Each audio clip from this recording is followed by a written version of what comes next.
दोस्तों पेट्रोल दिन पे दिन महंगा होता जा रहा है और उसकी वजह से पोल्यूशन भी बढ़ता जा रहा है। डीजल का पता नहीं कब बैन हो जाए।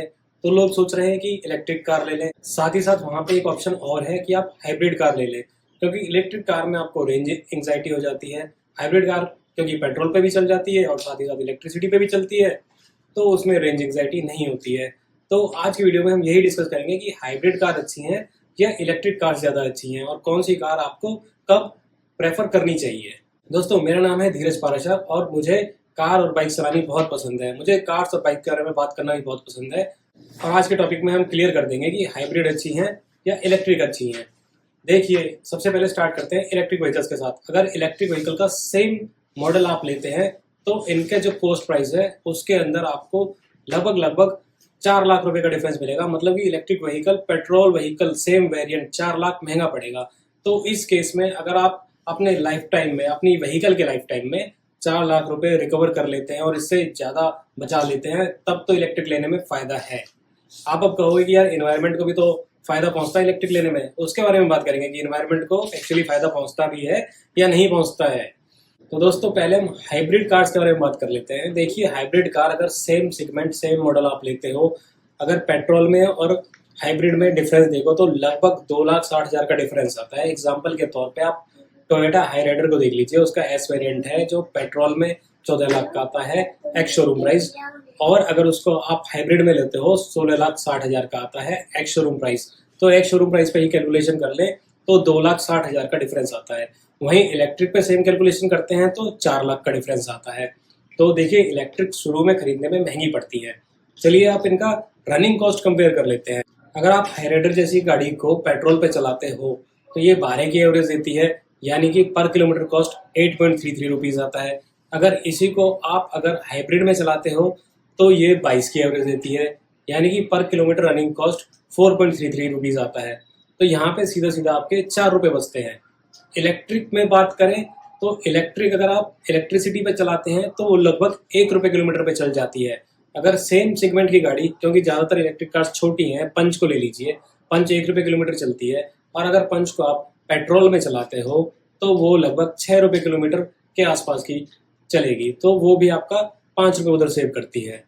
तो दोस्तों दोनों ही कैलकुलेशंस को हम अब इजीली कर सकते हैं, क्योंकि आप पर किलोमीटर हाइब्रिड पे 4 रुपये बचा रहे हो, इलेक्ट्रिक पे 5 रुपये बचा रहे हो। हाइब्रिड पे आपने 2,60,000 रुपये एक्स्ट्रा दे रखे हैं और इलेक्ट्रिक पे आपने पूरे 4 लाख रुपए एक्स्ट्रा दे रखे हैं। और दोस्तों हम टाइम वैल्यू देखेंगे पैसे की 10 साल के लिए, क्योंकि अगर आप यही 2,60,000 रुपये एफडी में डालते और उधर इलेक्ट्रिक कार का 4 लाख रुपए एफडी में डालते तो 7% के हिसाब से 10 साल में डबल हो जाता।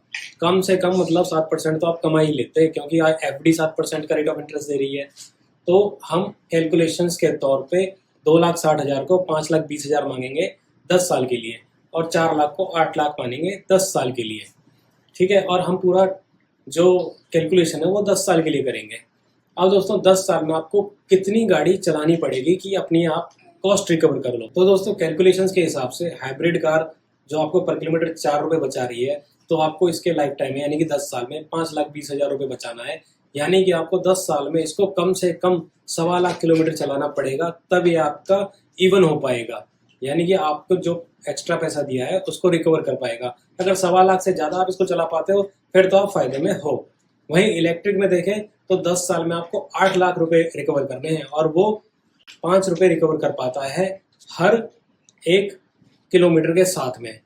तो दोस्तों उसको 8 लाख रिकवर करने के लिए लगभग लगभग 1,75,000 या फिर 2 लाख किलोमीटर में अप्रोक्स बता रहा हूँ, इतना तो चलाना ही पड़ेगा, तभी आप रिकवर कर पाओगे। तो ये तो थी कॉस्ट की बात। ये अपने दिमाग में रखना खरीदते टाइम कि इतना आप व्हीकल को चला पाओगे या इससे ज़्यादा चला पाओगे, तभी इसके लिए ऑप्ट आउट करना। अब आप अगर एनवायरनमेंट के लिए सोच रहे हैं तो मैं बता देता हूँ, हाइब्रिड व्हीकल कहीं ना कहीं थोड़ा बहुत पोल्यूशन करेंगी। वो पोल्यूशन सिटी में ही होगा डायरेक्टली। वहीं इलेक्ट्रिक व्हीकल्स हैं वो सिटी में तो जीरो पोल्यूशन करेंगी, लेकिन उसको चार्ज करने के लिए इलेक्ट्रिसिटी लगती है, और इंडिया में ज़्यादातर इलेक्ट्रिसिटी कोल से प्रोड्यूस हो रही है अभी तक। तो कहीं ना कहीं उसकी वजह से पोल्यूशन जरूर हो रहा है। सिटी के लिए बेटर है, इन्वायरमेंट के लिए टोटली बेटर है, ये अभी हम नहीं कह सकते, लेकिन धीरे धीरे हमारे गवर्नमेंट के प्लान्स हैं। सोलर पैनल्स को बहुत ज़्यादा प्रमोट कर रहे हैं वो, और रिन्यूएबल एनर्जी को बहुत ज़्यादा प्रमोट कर रहे हैं। तो धीरे धीरे अगले 4-5 साल में मुझे लगता है कि इलेक्ट्रिसिटी की कॉस्ट भी कम हो जाएगी और इलेक्ट्रिसिटी से होने वाला पोल्यूशन, जो इलेक्ट्रिसिटी प्रोड्यूस करने के लिए होता है पोल्यूशन, वो भी कम हो जाएगा। तो इन्वायरमेंट के हिसाब से इलेक्ट्रिक व्हीकल बेशक अच्छी हैं, हाइब्रिड व्हीकल पेट्रोल और डीजल से ज़्यादा अच्छी हैं। अब मेरा वर्डिक्ट ये है दोस्तों, क्योंकि हाइब्रिड व्हीकल्स में आप पेट्रोल डलवा लेते हैं और ये चलाते हुए चार्ज हो जाती हैं और उस टाइम आपकी एवरेज को बढ़ा देती हैं, पोल्यूशन को कम कर देती हैं, रेंज एंग्जाइटी खत्म हो जाती है, पेट्रोल डलवाने में सिर्फ 5-10 मिनट लगते हैं। तो उस हिसाब से हाइब्रिड व्हीकल्स ज़्यादा अच्छी है और इनकी कॉस्ट को रिकवर करने में भी आपको इन्हें बहुत ज़्यादा चलाने की ज़रूरत नहीं है। 1.25 लाख पे कॉस्ट रिकवर हो जाती है, उससे ज़्यादा जो भी चलाओगे वो आपके लिए बेनिफिट होगा। दूसरी तरफ अगर इलेक्ट्रिक व्हीकल्स को देखें तो इनमें रेंज एंग्जाइटी होती है। 400-450 किलोमीटर ज़्यादा से ज़्यादा ये चल सकती हैं, बहुत ही बेस्ट वाली आप अगर ले रहे हो तो। उसके बाद भी अगर इसको आप तेज चलाते हो तो 50-60 किलोमीटर और कम चलेगी। और अगर वहाँ पे चार्जिंग स्टेशन अवेलेबल नहीं है तो आप फंस जाओगे बुरी तरह से। इनको चार्ज करने में अगर आप घर के चार्जर से चार्ज कर रहे हो तो ओवरनाइट चार्जिंग में लगाना पड़ता है। अगर इलेक्ट्रिसिटी की प्रॉब्लम हो गई तो गाड़ी अगले दिन चार्ज भी नहीं होगी। दूसरा, आप लॉन्ग टूर करने वाले हो तो वहाँ पे भी आपको बहुत ज़्यादा परेशानी आएगी, क्योंकि चार्जिंग इंफ्रास्ट्रक्चर अभी इतना ज़्यादा इंडिया में डेवलप नहीं है। धीरे धीरे 4-5 साल में शायद डेवलप हो जाए, उस टाइम इलेक्ट्रिक व्हीकल्स ज़्यादा अच्छा ऑप्शन हो सकता है। तो दोस्तों अभी के लिए तो मैं हाइब्रिड व्हीकल्स ही आपको रिकमेंड करूंगा और आप अपना एनालिसिस कर लीजिए। रनिंग बहुत ज़्यादा है तो आप इलेक्ट्रिक व्हीकल्स के लिए भी जा सकते हैं। तो दोस्तों ये था मेरी ओर से हाइब्रिड और इलेक्ट्रिक व्हीकल्स का कंपैरिजन। अगर वीडियो आपको अच्छी लगी हो तो लाइक करना, इस चैनल को सब्सक्राइब कर लेना और इस वीडियो को अपने दोस्तों के साथ शेयर करना।